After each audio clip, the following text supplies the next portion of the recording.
Ladies and gentlemen, welcome to Let's Talk Football NFC Takeover South Week 2. Week 2. Yeah, let's go. I'm so excited that football's back. My God, just some TV content and hockey starting right away too. It's such a good time of year, man, honestly. You guys got to teach me about some hockey, man. I got a little bit from my fiance is big Detroit Red Wings fan from being from Detroit, but I don't know anything really about it. I got to set me up, man. I never asked, how did you ever become a Washington fan? I don't think it was much of a choice. It was one of those things that was out of the womb.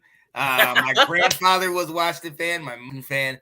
I have been it from the very minute that I can remember. What really did it for me was January 31st, 1988, Super Bowl 22. I was like 5 or 6 years old watching Doug Williams take the Washington Redskins 35-point second quarter and beat the Denver Broncos 42-10 in the Super Bowl. One of the best moments. I still remember it. We have it on a VHS tape, kids. That's what we used to use before all this digital technology and all this nonsense. Is that right?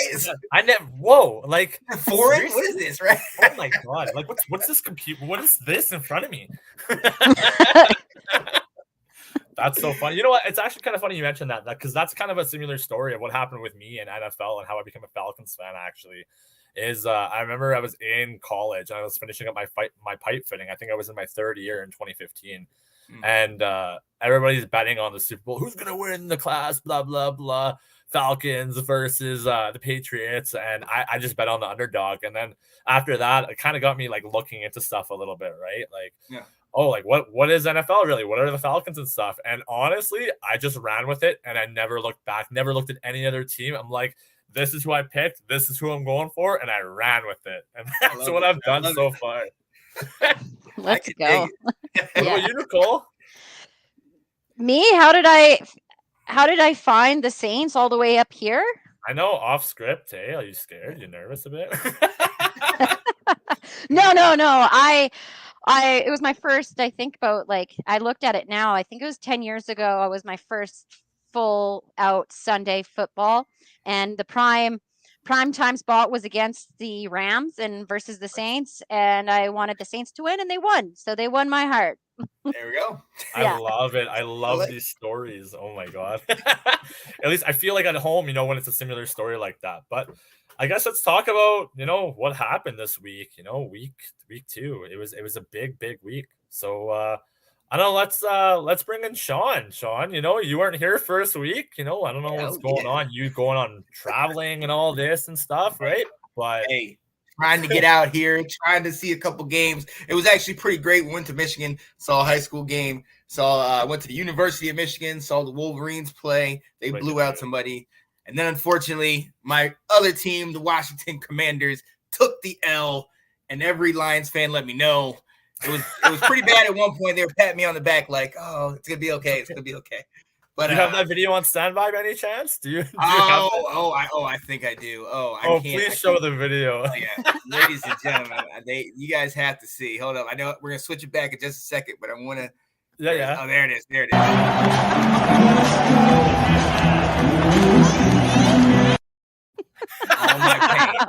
All my pain. I love it. Some guy actually came by. He was like, it's going to be all right, man. It's going to be all right. We deal with this every week. I was like, all right, guys. At least we can help you get a win. So funny, man. Oh, my God. So Panthers. Yo, absolutely. We all know Baker's here. So it's been this whole big, what is he going to do and everything. Matt Rule, hot seat. Hot. Yeah. I mean, griddle cakes on his backside is just, it's steaming hot. And look, the play on the field isn't showing. The defense has been doing solid, but when you start off the game and on the opening kickoff, you fumble the opening kickoff and give it away to the Giants. It's just a sign of bad things to come. I got to shout them out. They couple times, they actually on the first 2 possessions, and the second one, Robbie Anderson fumbled, and they gave the ball up in their own, area, almost near their red zone, but the defense held them to 2 field goals. You know what I mean? And that and really it gives you confidence. Like, okay, all right, Panthers are not too far out. But on the flip side, Baker is just Baker. Like you can tell the problems that he had from before. And, we kind of blamed it on maybe the injuries and everything and the turmoil in Cleveland. Well, he's coming over here and he just doesn't, like, some of these passes are too. They're off. He's throwing it way out past some guys, overthrowing them. We know he can scramble for those first downs, and that's all great, but you're not producing. You're not scoring any points. So every time you get in the red zone, it's still just field goals if you get into the red zone at all. I mean, at halftime, we're talking about a 6-6 ball game. Finally, in the second half, they start scoring a little bit, and it's 13-13, but then it's back to this defensive battle. And it's basically Daniel Jones and Baker who can mess up the most. You know what I mean? Or who can mess up the least, and their team's going to win it. Daniel Jones ended up getting an opportunity late in the game and got a couple first downs and milked the clock. And, I mean, that was that. Matt Rule is, like I said, on the hot seat, and I think he might need to go. I've heard talks that he might even be out. I think he's gone right away. Like, right away, I've heard. He's gone. Yeah, I've heard he's out, like, potentially this week. Like, they're talking about it. But definitely after another loss, he's out of here. But they got some things to work with that defense. But, it's a tough loss. Obviously, starting 0-2. We're going to talk about kind of where it's going in the future. But it's with other teams that are 0-2, we can see there's hope there. I just don't think they fully are behind Baker, and then they definitely don't want Darnold. We saw the quarterbacks they had a year ago. So I just think there's a lot of things in transition, and it's a shame because that defense, you got Burns, you got J.C. Horn, you got some studs on that defense, but they're doing everything they can. But when your offense constantly puts you in bad situations and short fields, it's not helpful. It's not helpful. So they'll have a lot to work with coming up. But another L and against the daggone Giants, so it hurts me doubly, okay? Because I'm a Washington fan. But one thing to say about that too is I will touch on that. I totally agree with you with Matt Rule. Like, just seeing kind of how Carolina is. I kind of almost feel a little bit bad for Baker Mayfield because if you really look at it, like, it's not like he's thrown into good situations recently, right? Like, he's thrown into a Cleveland Browns team, which they basically built around him. Like, don't get me wrong, they had some pieces, with Kareem Hunt and Nick Chubb, like the top pairing running backs, absolutely, right? But at the same time, like, he went from one crap show to another crap show, right? Mm-hmm. Like, I'd say, yeah, sure, Carolina's a lot more put together than Cleveland is, absolutely, but with that being said, like, you're only as good as your coaches, right? Like, if the offensive coordinator and the coaching isn't working, like, how much onus and blame do you really put on Baker Mayfield? Well, absolutely. And that's the thing. It's actually a almost identical situation. Really stout defense, a couple good running backs, maybe a receiver or two, and kind of young, inexperienced coaches that maybe have had a couple good games or a couple good years wherever they've been. You know what I mean? So it's you're absolutely right. It's kind of the same situation. So you wonder if maybe Rule was out and then if they bring somebody else in that maybe can help the team gel, maybe it would be a little better. But it's still, starting 0-2 is definitely not what the Panthers wanted to do this year, and especially with all the excitement they had.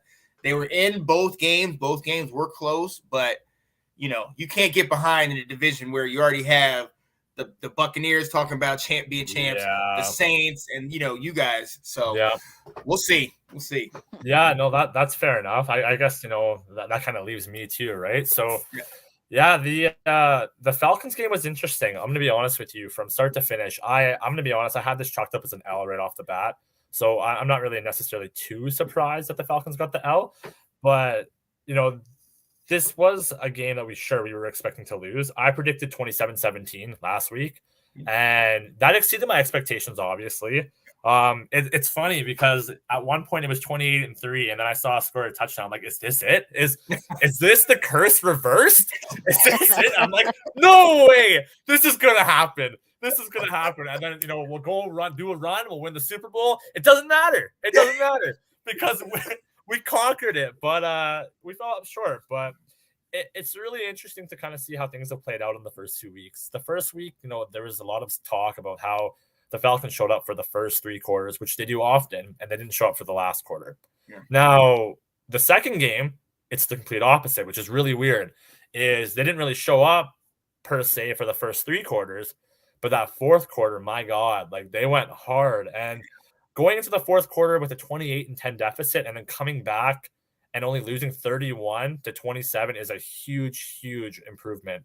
So, Sean, do you have that picture of the standings? Oh, I do. Oh, but let me see. Hold up. Let me see. If Yeah. No rush. It's a point that I'm trying to prove too. Like, the defense really is something else, even though it's not really showing it. The defense really is trying to like mold together, and it's unbelievable, right? The fact is the defense is the only reason why we were still in that game to begin with, right? The defense alone got 2 touchdowns. There was 2 fumbles actually is what it was. And it's unbelievable. Like I like seeing that because the Falcons have been notoriously known for just being an offensive team. So to see the defense actually starting to do something is absolutely phenomenal, right? So I gotta say I'm not overly too upset. I hope we keep moving in the right direction and we keep on kind of piecing together. And I for the first time in a while I can see where we're going with it. So that's the one thing I wanted to point out is look at the points for and the points against. So technically speaking, the Falcons have actually produced the most points in the NFC South. Sure, we have 58 against, which, all things considered, we did play the Saints, who are a defense-heavy team, still a really good offense, and the Rams as well. But I'm just saying, the offense is firing. It's not necessarily clicking the way we want to click it yet. So regardless, we're 0-2, but I see a lot of promise. And that's the thing is, as long as we keep trending in the right direction and we keep on drafting on needs versus wants, I think we're going to see a lot of improvement. The Falcons aren't going to be the bottom of the division for long. So we'll just have to wait and see. But yeah, Nicole. Yup. Your game. How'd it go? I got one word for you. Okay. Do you like pastry? Because I got a lot of turnovers over here. I love it. I love it. Great. we got 5 turnovers. Yeah, it was a crazy game. I mean, I can never get angry at the Saints for entertaining you. They bring up the entertainment all the time, and that's why I enjoy watching them. But yeah, there was 5 turnovers. I would say it was a pretty good game. I was surprised how defensively we were able to hold off Tom Brady, going all the way until basically like the third quarter. It was tied up and no touchdowns. So I was quite happy about that. And then, there was some miscommunications also too. I could see that there was once when there was 12 men on the field. I didn't know we were playing in Seattle with the 12th man. Right. But that's who that, I don't know who that guy on that field. So I could see there was a little bit of miscommunication going down. I could see the defense was actually getting frustrated. In fact, I could almost see that buildup of that fight coming from probably a little earlier on in the game as things weren't going right for anybody. So I don't know. That's my basic comments for the Saints for that game was, turnovers, 12 men. But the defense kept it strong. I was really scared I was surprised actually they held off on Tom Brady. So props to them. So finished off of a 20-10. So not so good. Still a close game, not bad. And welcome, Mr. Fober. That's good timing. My God, well done. Do you like turnovers? What? I'm sorry. I've been trying to put juice in my phone and find internet somewhere. Are we talking about my undefeated 2-0 leading NFC South division? Is that who we're talking about, baby? I'm giving you a total of maybe 3 minutes, all right? 3 minutes. But if you can ask him, all I need is 2. The are injured. That's long. My God. They're injured and depleted to the point where we had to go get a guy who has problems getting vaccinations and listening to do what he is told and thinks he's going to have a great time with Bruce Arians. There is some stuff obviously going on with the Tampa Bay Buccaneers when it comes to injuries, where we're going to have to start literally grabbing these guys off of the streets like Cole Beasley. And I understand why we have to do it because of the whole Scotty Miller thing. He just did not show up. I mean, I gave him props because of the 3 catches he got in the 35 yards. Yeah, that's awesome because we haven't seen you for a while and it's good to see you. But I mean, 2 of those catches would have been big games, like big games for the game. And he did not catch it. Now, there needs to be more on the offense. Like, we can't have 5 all-star wide receivers like we have signed and none of them be playing. And another one suspended, though appealing, and we'll probably hear about that in the next couple of hours here. Which I think he's still going to get suspended. Let's just call it what it is. But the Buccaneers, as I've said before, are a culture. I mean, the video that everybody keeps pointing at right now with the whole Godwin and Devin White thing, it's not going to divide us. It just, it's the culture change. It's the culture switch. There is a group of guys in the Tampa Bay Buccaneers who feel as though they are champions and that they are the greatest assembled team possibly of all time. And they do not want anything to come between not only their roster, but like, you know, they don't want anything to come between them and signing other guys. So someone is probably going to take a pay cut here to allow more than just Cole Beasley to come in. If for some odd reason we lose, like say a Julio Jones or Chris Godwin for a few more weeks, I could just see it happening because there's something different about this Tampa Bay squad, and I've said it before. Obviously, I'm biased, but you know, it's there. We won it in the first year. We were almost there last year, and props to you, Nicole. You had me on the ropes for like the whole first half. I was throwing things at my TV. My dogs were scared. My kids were upstairs being like, "But it's Go Bucs time. Why is he mad?" That's so funny. You know what though? Like, I was just saying this before we started the show too about the Buccaneers too, Foobs. And the one thing I will say is like, I'm not sold on the offense. I'll be honest. Like, I'm really not. But I will give credit where credit is due by all means. And if you guys do go all the way to the Super Bowl, it's because of defense and no other reason. I'm going to be quite honest with you. There's like it would have to be because of the defense. 1,000%. 1,000%. Now, the only other thing is, like the injuries. The injuries is what kind of did us in last year, and I'm not looking forward to what it is going to be like against some of these other teams. Like, if we have a depleted roster for Week 5 and we go up against Atlanta and we're sitting there in the fourth quarter losing to Atlanta, that affects me personally in my personal life. Okay. Can't have this stuff. We need, and I say this in all respect. We all know the AFC is stacked, but we're starting to see some of these NFC teams come up here that we were not necessarily expecting. And I think Tampa Bay Buccaneers have also realized that, and they can't take all these injuries and lose regular season games when they may not necessarily have the division locked down. And I do mean that for the Saints. I'm not counting out the Saints at all. Yeah. Saints are still a great team, despite what everybody on the internet says. No, I agree 100%. But like, so I guess let's talk about that fight or the scuffle. The scuffle, the melee. Right? I guess both of you separate opinions. We might have some different opinions on it. Ladies first. Ladies first. I would love to hear Nicole.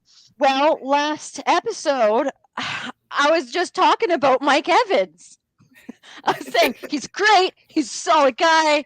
First guy I researched outside my team. and yeah, I didn't know how much of a good solid guy he was because obviously he was protecting Brady there. But I know Brady, like I said, you could see it coming all the way. You could see building the tension in the stadium.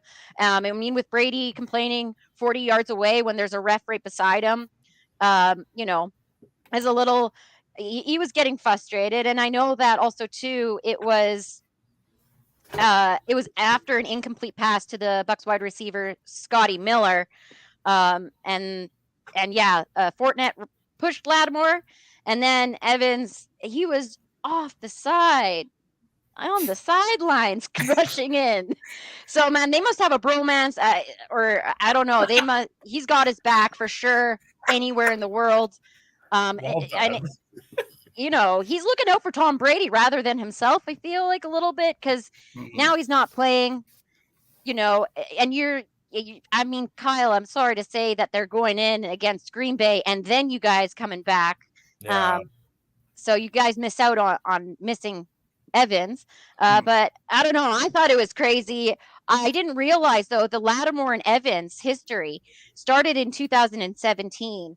And this has been going on for a long time. It looks like a very personal player-to-player response. They've been beefing on Twitter. And he already received a 1-game suspension from another fight with him. So it is basically like it takes part of kind of the culture of why we have so much heat between our games a little bit, is all of this rivals and it going on for years. So the bubble burst. That's it. I like it. Wow, that was really well done, Nicole. Yeah. She's not wrong. I was just talking about Mike Evans last time. Yeah. Like, she just nailed it, like, pretty much exactly how I feel.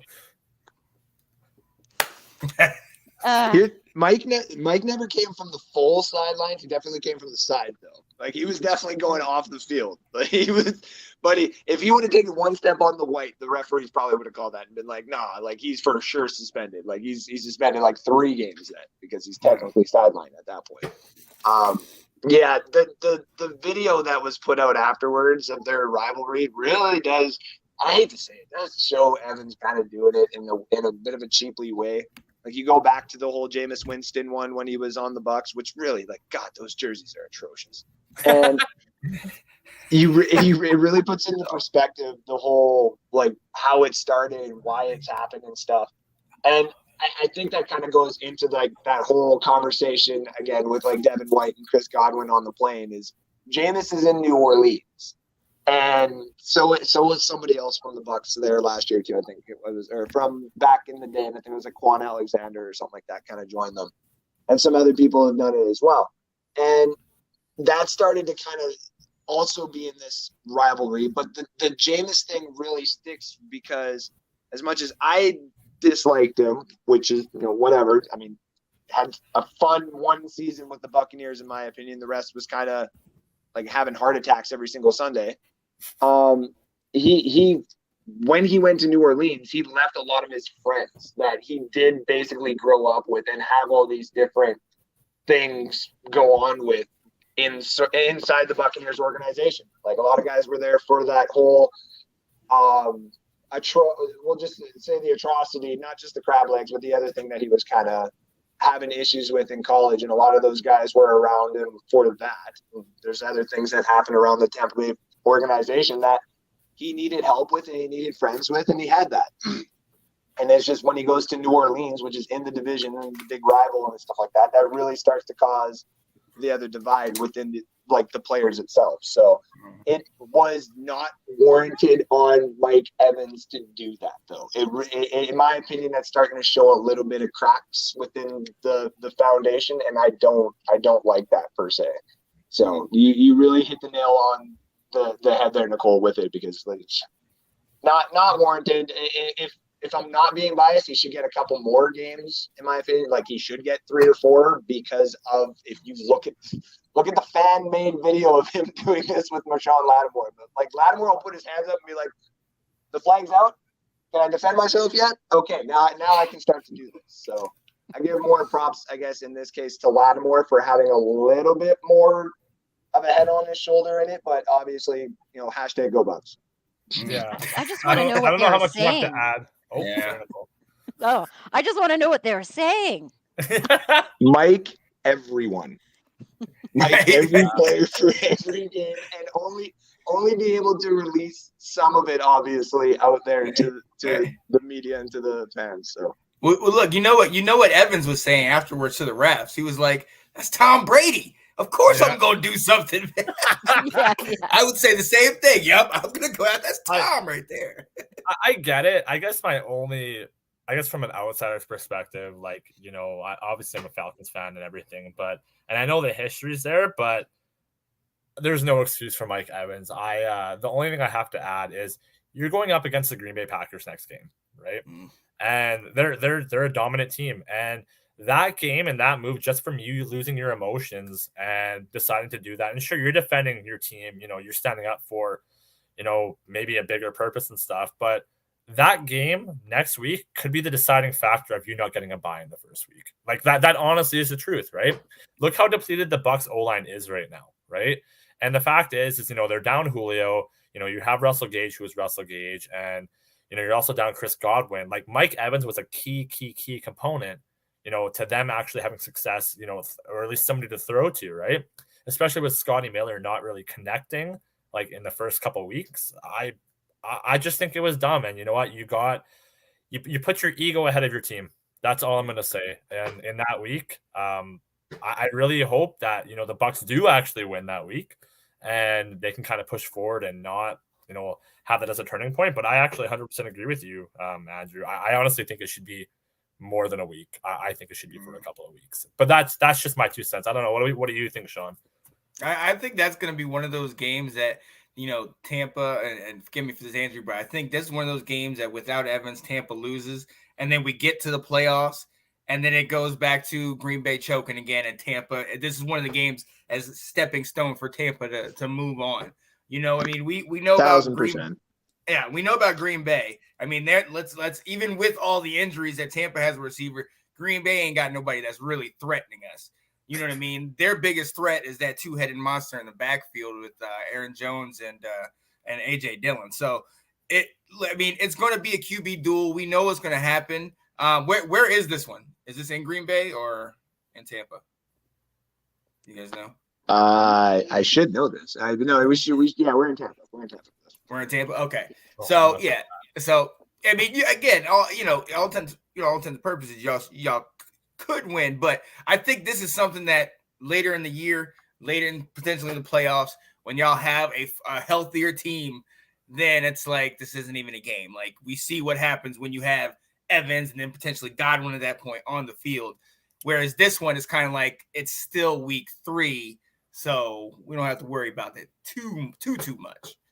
Yeah. No, I definitely agree for sure. But it's good to know that we can have a conversation like civilly and actually talk about this, right? I think that's pretty awesome. But ladies and gentlemen, you've heard us talk now for about 28 minutes about, a couple games already. Why don't we touch base and, get a commercial from one of our sponsors, from the best card guy I know.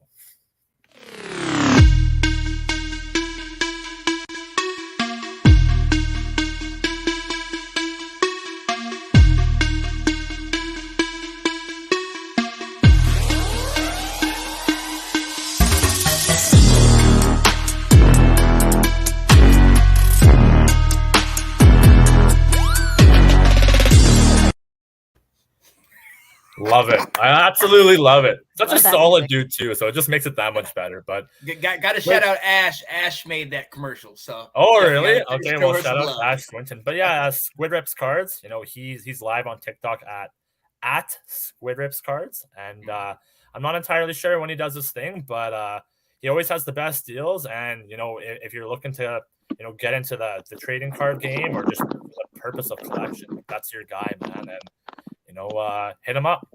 Hit him up. But Fridays and Saturdays, I know that's when he is definitely live ripping some of those boxes, because I have some of his cards currently to my left here, including that graded Tom Brady card. Oh, it looks pretty. Get those smelling cards. I really should start. I was thinking about it. I need another hobby. I'm honestly thinking about it. Maybe I'll just do it. Well, it's easy. It is. When it's fun. I have cards. Obviously, Sid has way more cards, and then he was just like, "Here, Andrew, here's more cards." And now we're like, me and Sid and Ash are like compiling packs and stuff and piles. Like, I have cards, so I'm going to send to Sean. I still got your Kyle Pitts, the Christmas jersey one there. Yeah. So I'm sorry I don't have any Saint cards in my house, Nicole. Or I didn't. So. Don't worry, Mark says we'll convince you guys to Magic players after. Oh, That's that would be awesome. interesting. Well, with everything that happened, I guess, in the week, there's some clear people that stood out, and there's unfortunately some people that, should have sat down. And like, who do you guys have for your stars and your duds this week? Like, I got a few actually. Like, I'll even pull the trigger first. I honestly think that my stars are Michael Walker and Drake London for different reasons. Michael Walker has been an unreal linebacker for us. He had, I think it was something like a forced fumble and 1 sack in the game, and he's really, really like moving into that role good. Our O-line and our D-line is subpar, and that's me being generous. Don't get me wrong, we got some components, but at the same time, to see somebody kind of fit into that role that we've drafted, and now he's doing well in his second year, like, I can't hate that. And then Drake London is let's talk about this guy, because that is what a first overall pick, for wide receivers should be, and he's really living up to that role. Even when we drafted Calvin Ridley, I don't remember. I think it was 2018, 2019, I think, something around there. I should know this, but I don't. He put up numbers, but I see where Drake London is forecasting, and number one, he's overall like number one on the rookie boards, which is saying a lot too, which is shocking because I would give that to Jahan Dotson. Shout out to the Washington Commanders fan in here too, but yeah, Drake London, I think we're just seeing just the very, very top of, he's going to go further. He's going to go beyond. He's going to be unreal. I think he's going to produce a lot of touchdowns this year, regardless of how the Falcons are going to do. If we do decide to lose every game, you never know. But I love him. I'm not going to lie. I love him. So that's my stars. My duds is a little weird one. I'm giving it to Arthur Smith. I'm going to touch base on this. I'm not completely entirely sold on Arthur Smith right now. I'm kind of thinking that he might not be the answer. And it kind of ties into my second dud too with Kyle Pitts again for week 2. But, you saw what the guy could do, coming into the NFL. And I understand that he's being double targeted and everything like that. But like, why is he only getting like 19 yards? You know what I mean? Like, sure, you can kind of chalk that up to defense, and but every defense, it just doesn't really make sense, right? So are they scared to kind of give him a little bit more? Is it more so just I don't know if Arthur Smith necessarily thinks he's still in Tennessee and he still wants to have a good running game, and that's kind of what I'm thinking a little bit. Just he's still kind of, Derrick Henry sad, maybe potentially, but I think he needs to have a little bit more faith in the passing game, and yeah, that's what I think. Actually, Nathan Smell, good point. When will Desmond Ridder start at some point? I give it till week 6 tops. I think that he's going to be in right away, because it kind of ties into, sure, having faith in your developmental system, but at the same time, you got to know if you're going to draft a quarterback going into next year, especially with such a heavy quarterback pool, right?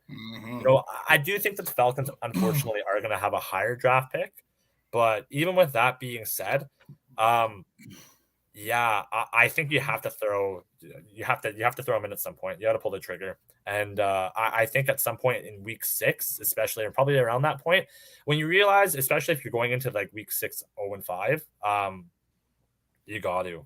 I think there's no other option, to be quite honest with you, but. Yeah, that's you guys. Do you think you're gonna go 0-5 into week 6? No, I don't. I don't okay. actually, but I don't want to spoil that. Like, whoa. But at the same time, if you're having like an under 500 record and you have a quarterback that is supposedly going to be your franchise quarterback, which I do have a lot of faith in Desmond Ridder. I actually think he's going to do really well. I think that the Falcons shouldn't go quarterback next draft. Not to spoil anything, but I think you throw him in. Honestly, like, what really, minus experience, does Marcus Mariota have really over Desmond Ridder? Desmond Ridder, helped Cincinnati in college like rise up like quite a bit.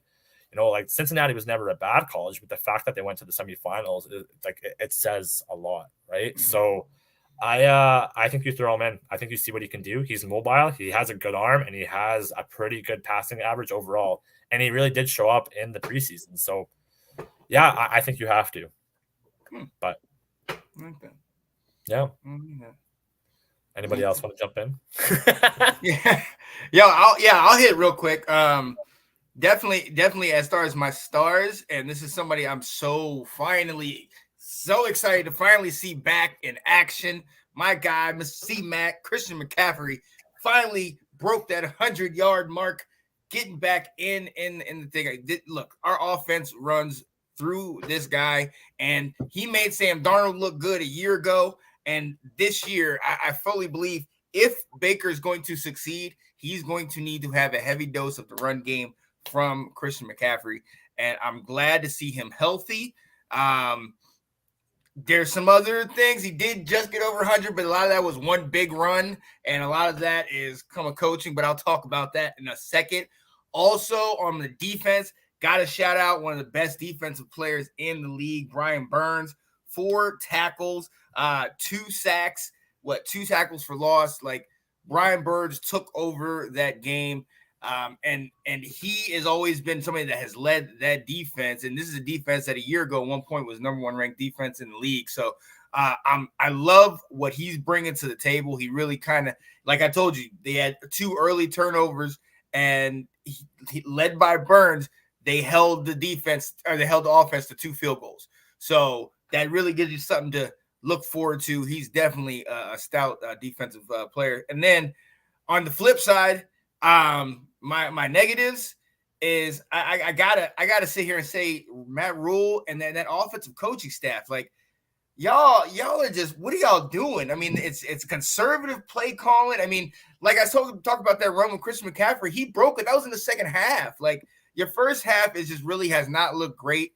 And we saw it in preseason, and Baker only had like a drive against us, and he was overthrowing guys. Like, he can be good. Like, if he's out here improvising and scrambling out, he could be solid. But sometimes it's like some of those easy passes that it's like click, click throws, and it's like, what? Where were you throwing that to? You know what I mean? Now, I gotta say one other thing. We were plagued by drops. So I can't put it all on Baker. There were some drops, including one early, like I believe in the first or second full drive we had. Baker hits the guy on the 3rd down right in his hands. He drops it. If he catches that, he definitely gets the first down, potentially a touchdown. And then maybe we're not talking about, 6-3. We're talking about 7-6, and it's a whole different ball game. So definitely got to get that going, but definitely the coach. That's definitely a dud of mine, that guy. I love it.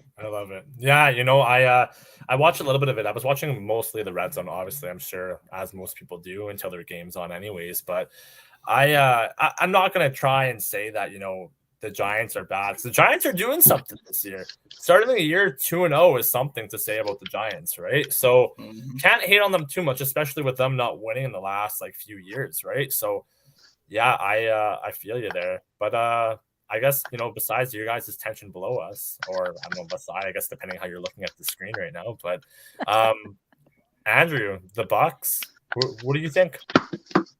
Well, I have got my Bucs, and sorry, my dog is all over the place right now. The star of my Bucs is Mike Evans. No, just kidding.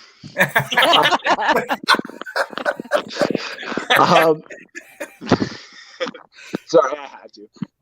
No, the star of the Bucs is a guy that's going under the radar and is not getting no appreciation. He is in my opinion, he is the staple of this defense right now. And his dad really was the type of guy who did the same thing too. That's Antoine Winfield Jr. Ooh, nice.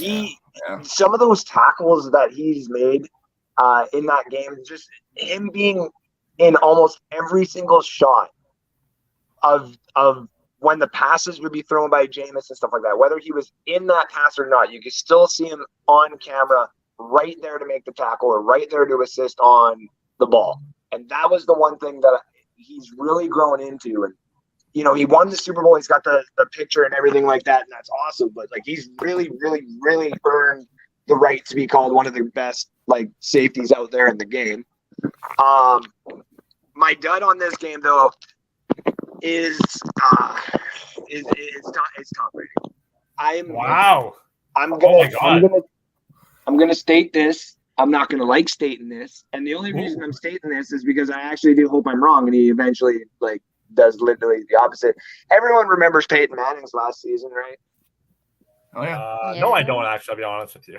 Peyton Manning threw for 16 touchdowns and 20 interceptions, which inevitably led for Brock Osweiler to come in and help them win the Super Bowl. Oh. And that's how Peyton Manning has 2 Super Bowl rings.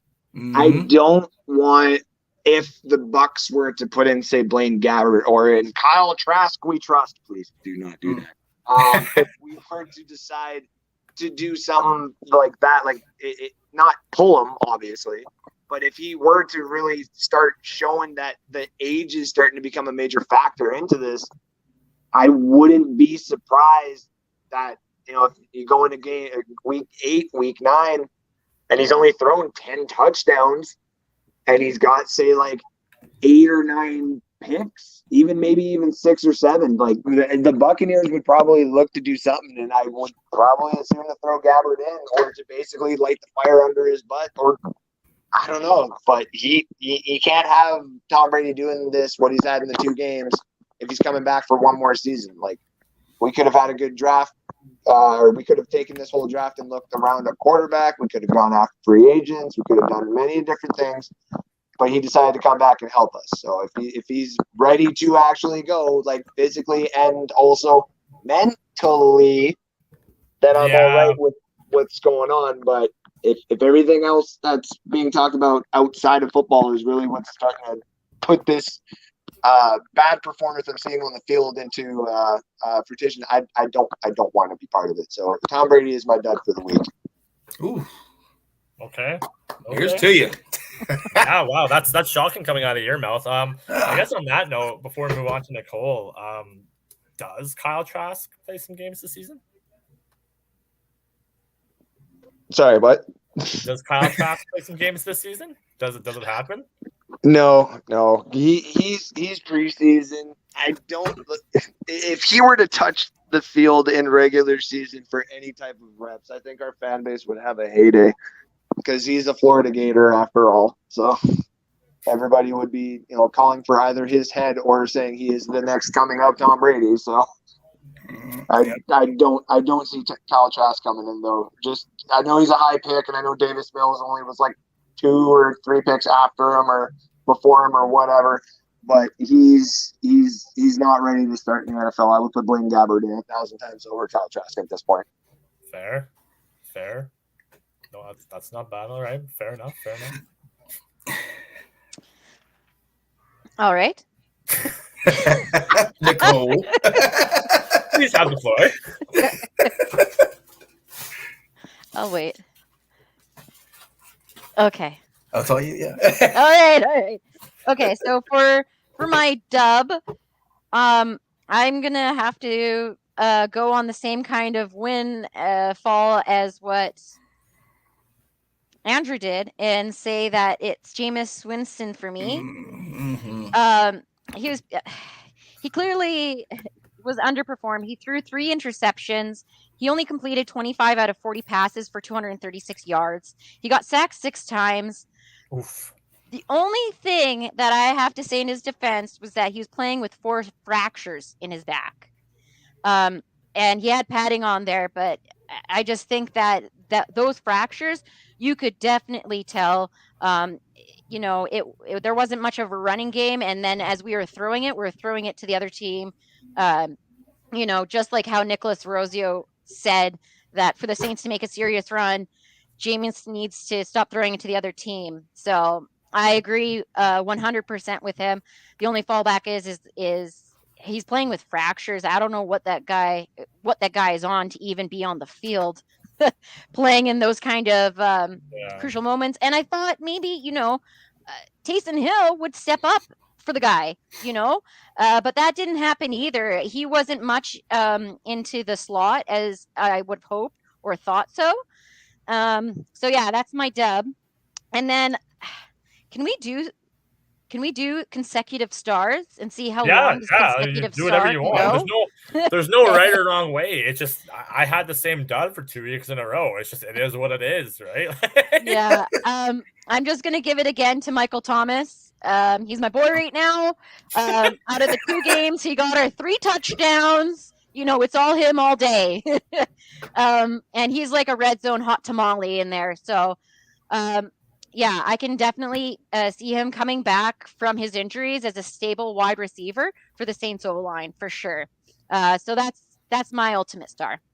Fair. No, that's good. That's I definitely can agree with that.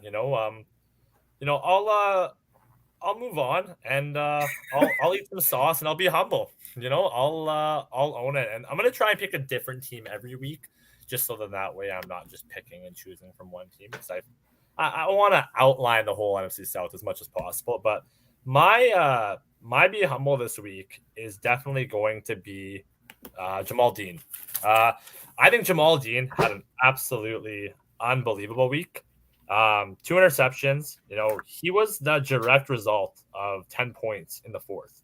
So ultimately, without Jamal Dean, I don't know if the Bucs would have won that game. I'm not just saying it's a one-person game, all in all, but yeah, he's something else. He really is, and he's definitely very. It's very fortunate for the Bucs to have him on defense. I will say that. So that's mine for this week.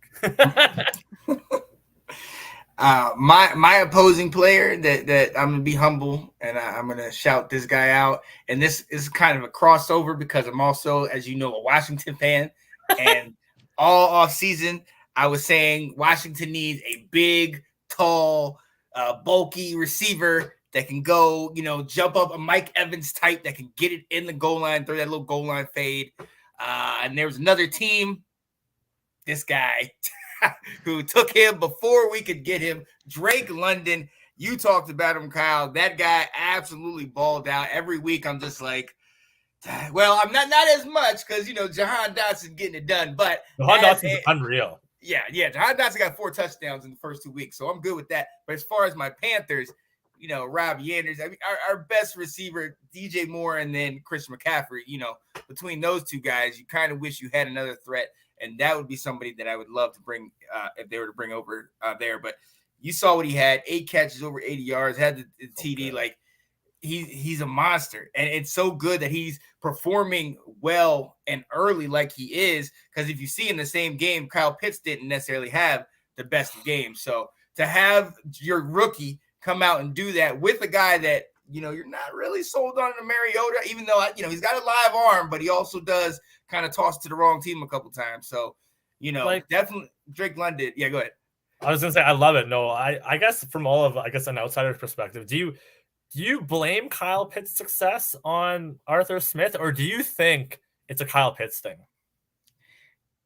In the first year, I mean, I really honestly thought it was. I mean, he was all they had when he was on the field, and I mean, there was a lot of stuff going on. Now this year, it's kind of like, for me, the weird part about y'all is Cordero Patterson. I've always liked him when he was with Chicago and all the different things he could do, but it's just like when he just does so many different things that I think sometimes if you try to get him and then Drake London the ball, somebody's not gonna.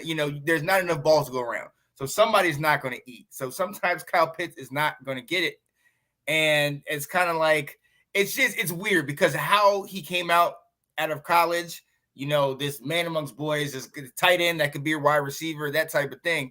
You expect him to do it every week, but hey, people have an off week. You know what I mean? So I'm not going to sit here and say that it's a problem or that, it was, Blank's problem or anything like that. Let's just see what happens, throughout this year. And I mean, if they can get London, Pitts, Patterson, these guys all going on the same game, like it'll be dangerous. Definitely be dangerous. So yeah, but London's my guy for this week. Fair enough. I guess Nicole, who's your be humble this week? I'm being really, really humble. And now, if this guy gets into a fight, then there's something wrong with who I pick. But let's cross our fingers because it's on the Bucs team. That doesn't happen. Yeah. I'm going to give it to Jamel Dean. Oh, awesome. Who is on the defensive side there. He recorded 2 impressive interceptions. He is 4 years experience, 25 years of age. He weighs 206 pounds, and he went to college in Auburn. So, in the last corner, page, eh? yeah. Love it. Love it. But in all honesty, those interceptions, I know that he hasn't really got as much stats built up on his his resume, but I think this is a good start to keep adding those onto the resume. And for once you get that little taste of those interceptions, you kind of want it more, and you feel your team. You're like you're driving down more forward in it forever. So I think he's something to watch out for. Yeah, I 100% agree. I think like the Bucs defense, if they keep it kind of like how it is, obviously with little movement, I can see it being like a Vikings team like 5 years ago. Ooh. All right. I can see it being like a Bucs defense from like 2002. You know what I'm saying? The greatest defense of all time. Turn the camera on for that one. All time. Nick Rosario and everybody else, like Raven fans. Anyway, I got to be humble to the other teams. I forgot about this. I'm actually going to be humble to the New Orleans Saints and give them praise a little bit more, like I was doing there earlier. Marshawn Lattimore of the New Orleans Saints. Wow. It's like the only time Colin Cowherd used to talk about like players when they go on the field and they can actually like sway a Vegas vote in like an actual point or a unit, whatever you want to call it. When he's on the field against us, we can't do anything. The second you take him off of the field, look what we did. Yeah. And that's one of the reasons why like he's so good. Like if he's not there, like it's not to say like it falls apart or anything like that, because they still played exceptionally well on the defensive side of the Saints.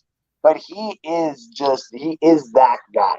He is literally that guy for the New Orleans Saints, where it's like AJ Terrell is for the Falcons, and where I'm trying to remember his name there for the Carolina Panthers. That would be Robbie Moore. No, the corner there. I can't remember his name. J.C. Horn. J.C. Horn. Thank you. Yeah. Thank you. So good.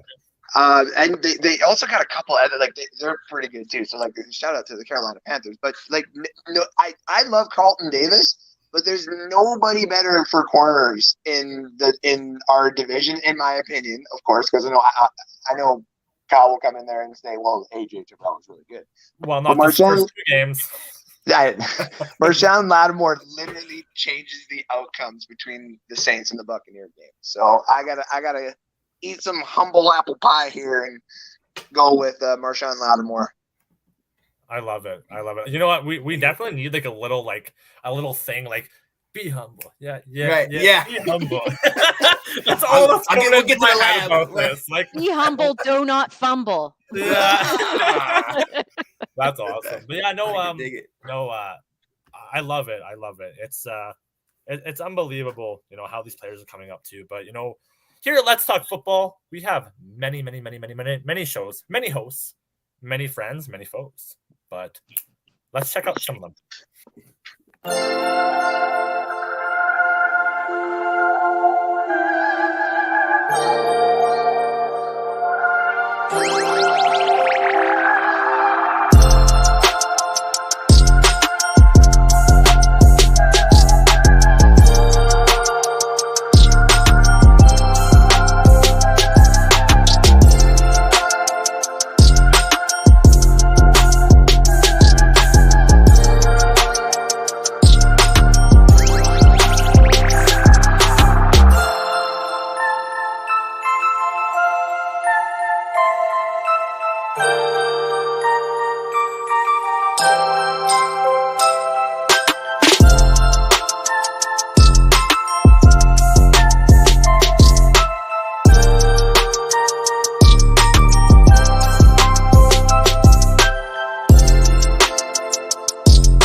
just something about just that music that just gives me so much calmness. Like it's unbelievable how you can't not just dance to it. I don't know. Like that's really well done.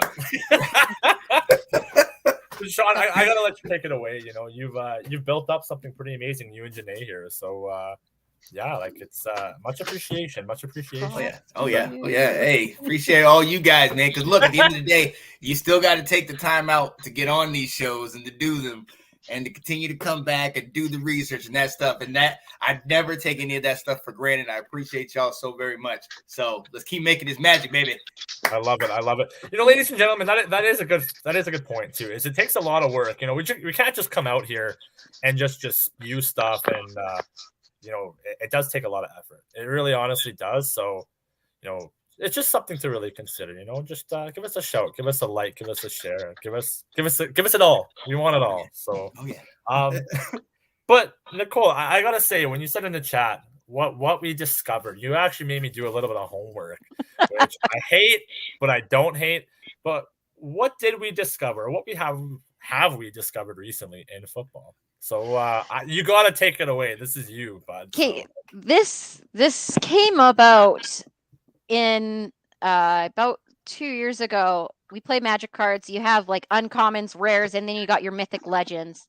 They're like an orange, yellow, and those are your like golden guys that are legendary. Yeah. And I saw the color on Drew Brees, and then I was just like, he's my mythic legendary. And then I saw a bunch of other people having the same color patch on their side, and I was like, wow, we got some mythic legendaries.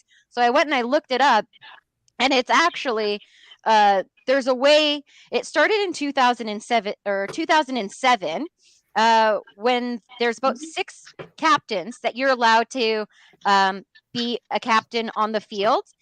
And they started doing identifier and markers with the C and the stars at the bottom.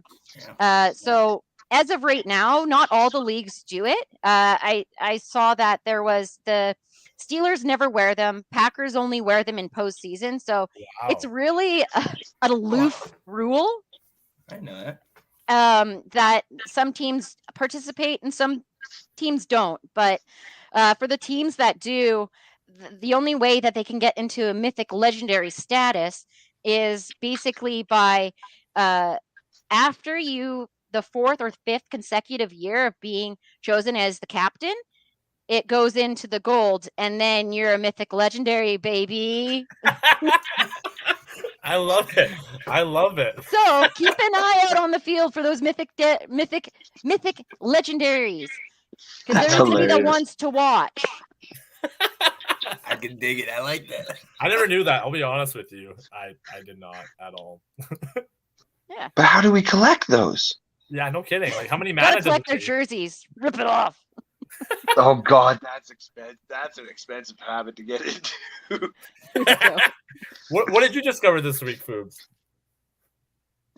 About football? Yeah, just in general. Fun fact that you didn't know, and then you found out. I really hate the Saints. No, I'm just kidding.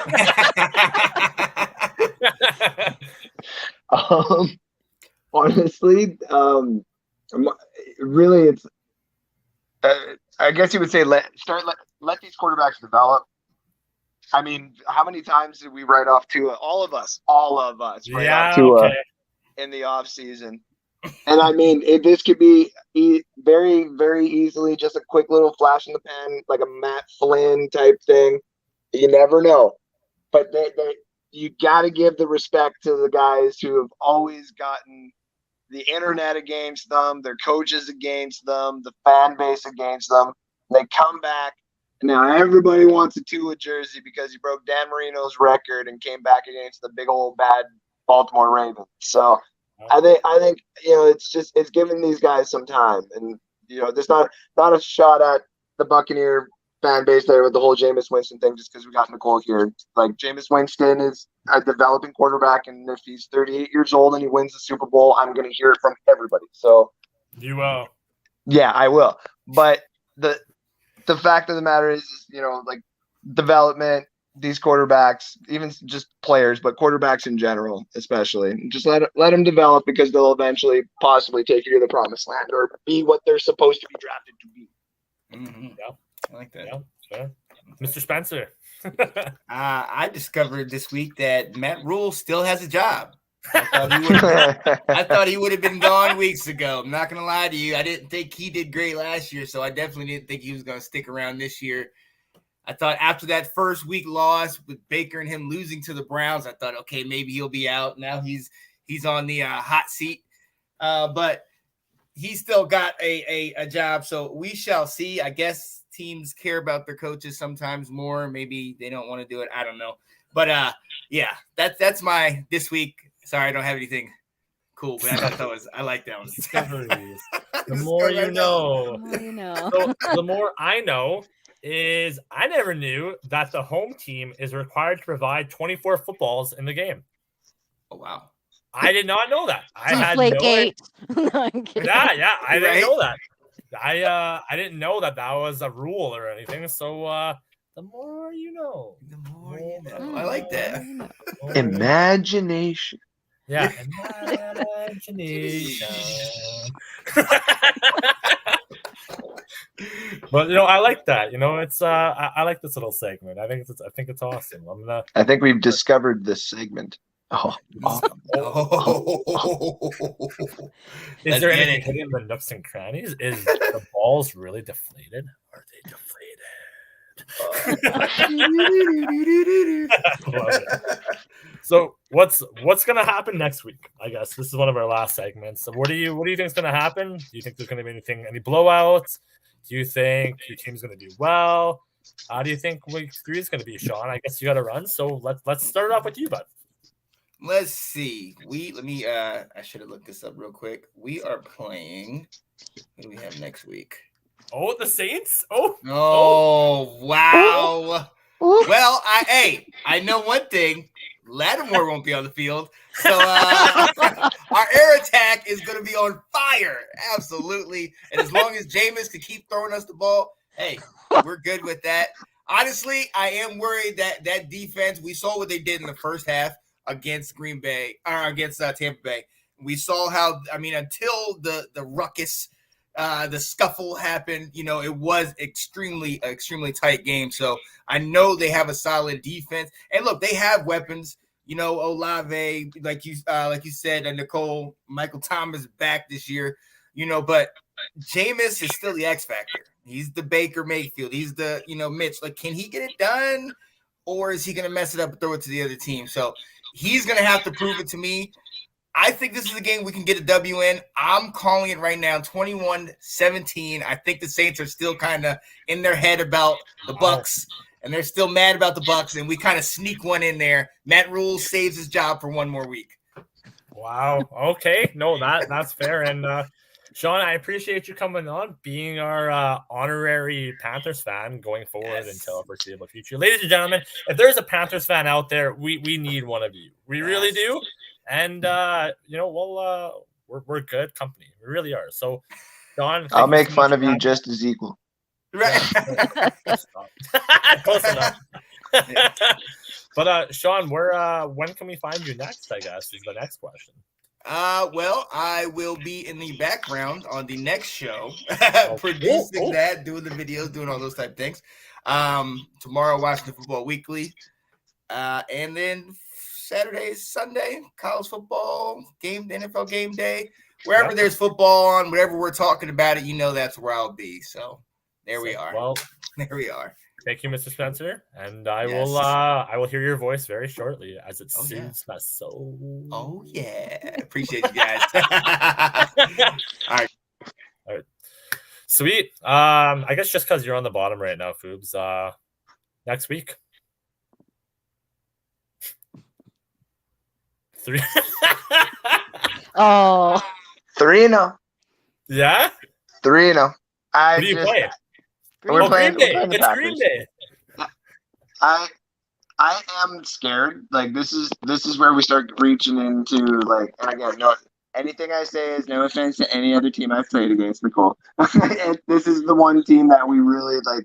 When you start getting into like the talent that's there. Like, that defense is extraordinary for the Packers, and Aaron Rodgers can make almost anything out of nothing. So I would be scared to see what Robert Tonyan and those two running backs can do, because they're running that.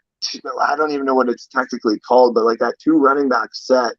Like got both running backs on the side of them, and like you really start to see defenses be like, "Wait, what are we doing? I don't understand what to do here." So there's two of them. What am I doing?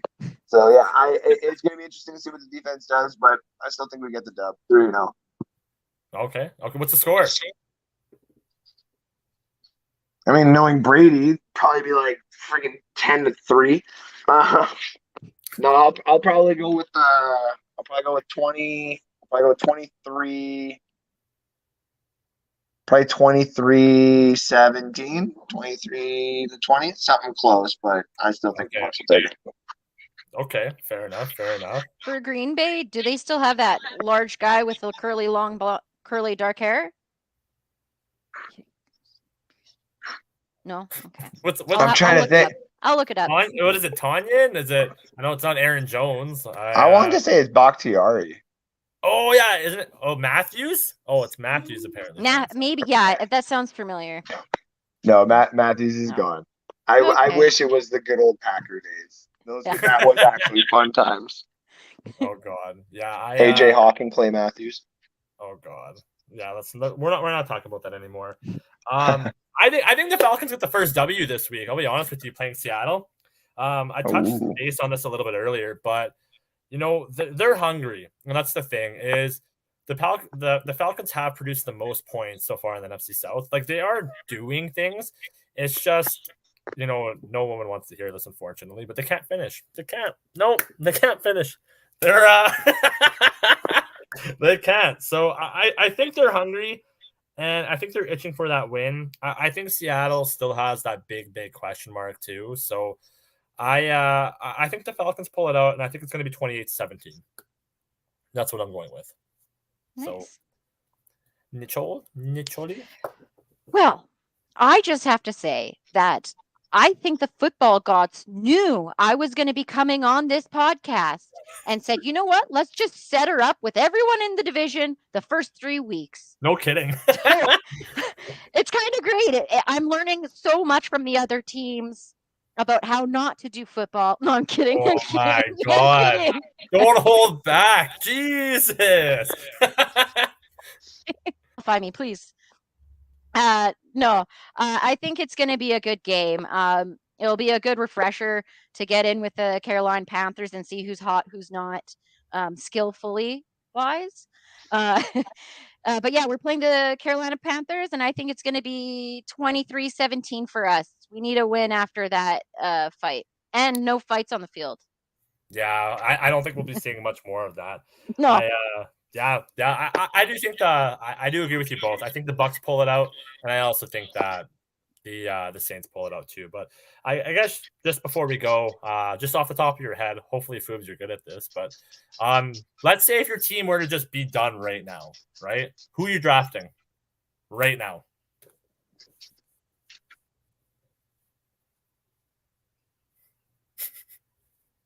So I'm obviously like tail end of the first round. Okay. You can go position 2 if you want. This is just me. If the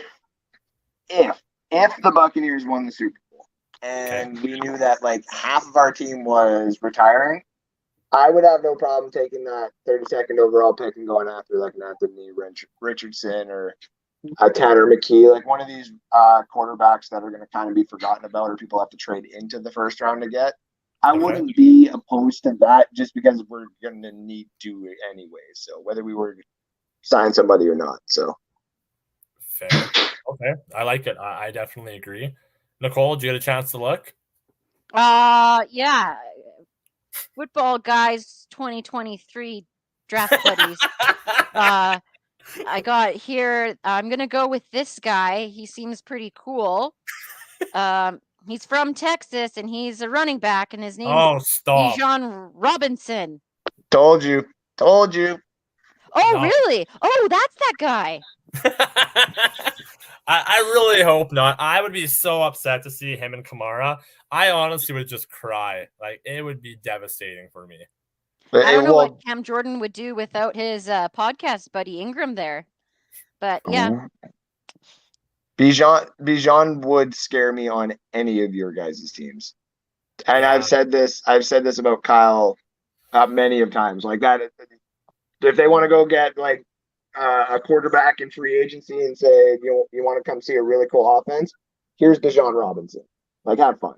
So yeah, that he's a beast, man. He's like Derrick Henry 2.0. He's a scary guy, very scary guy.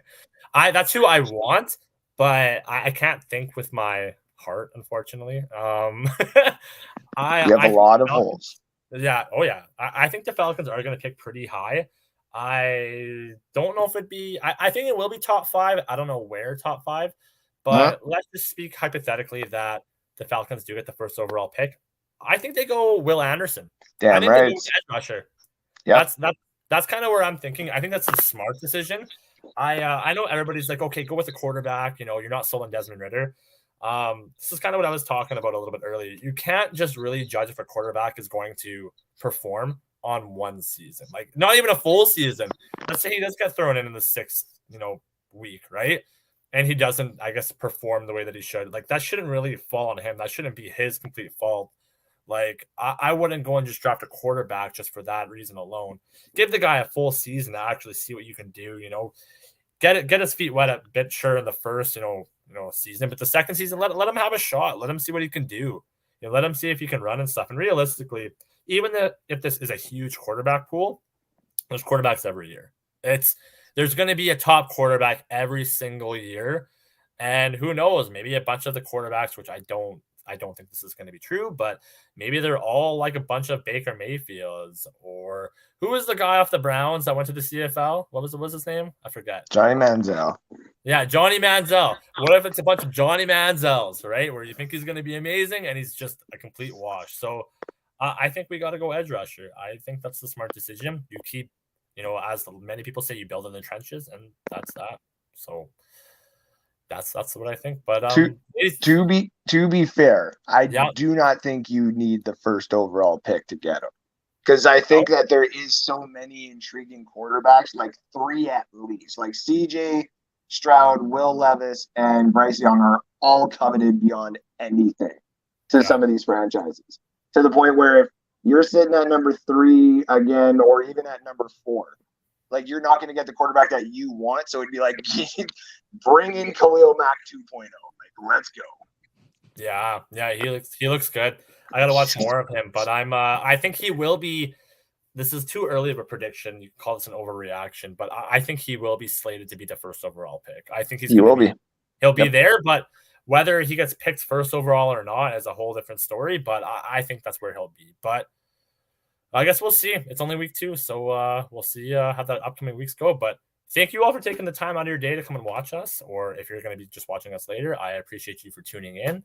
And I know you all have busy lives, but hopefully we can do it next week. I had fun. So everybody, it's been a pleasure on NFC South Takeover on Let's Talk Football week 2. So we're out. Bye-bye. Go Bucs. Peace out.